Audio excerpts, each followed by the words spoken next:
I make floor cloths, and I've purposefully made something that can also, that's art, that can be useful. I want it to be art because I don't know why. You know, why does anybody choose to become an artist? It's like something inside of you that you just can't help. But I also wanted to make something useful. You know, it's almost a political statement for me, and a spiritual statement. Where art tends to, although it connects us on a spiritual and physical level, it leaves out the other part of it, the actual physical contact, where you physically put yourself into a piece.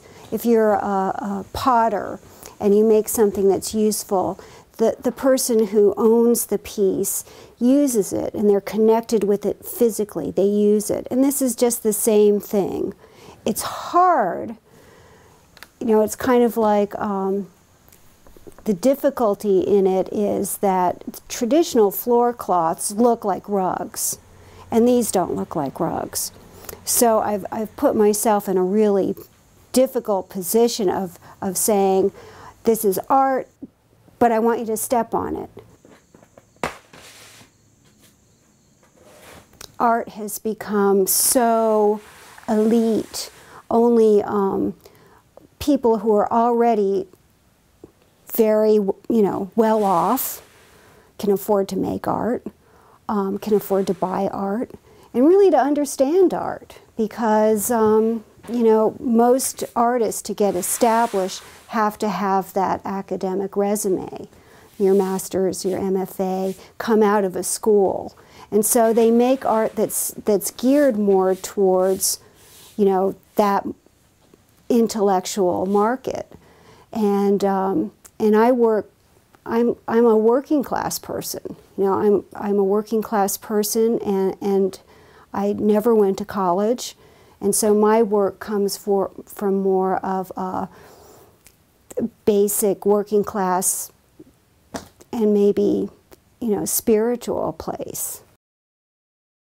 When you are a craftsperson or an artist, you can't just sit home and make stuff for yourself. And because otherwise, your house just becomes full, and, how can you afford to keep buying paint and canvas and all that stuff?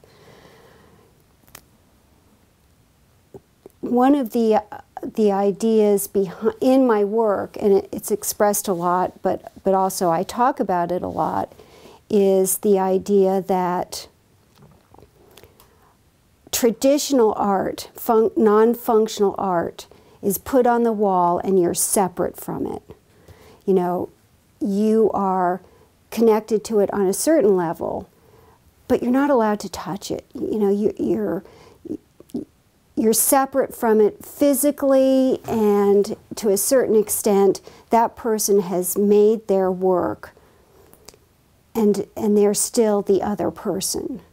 I want us to stop thinking of each other as the other. I want us to think of each other as one being. So when I say I make it for myself, I'm hopefully making something that's for all of us, for everybody.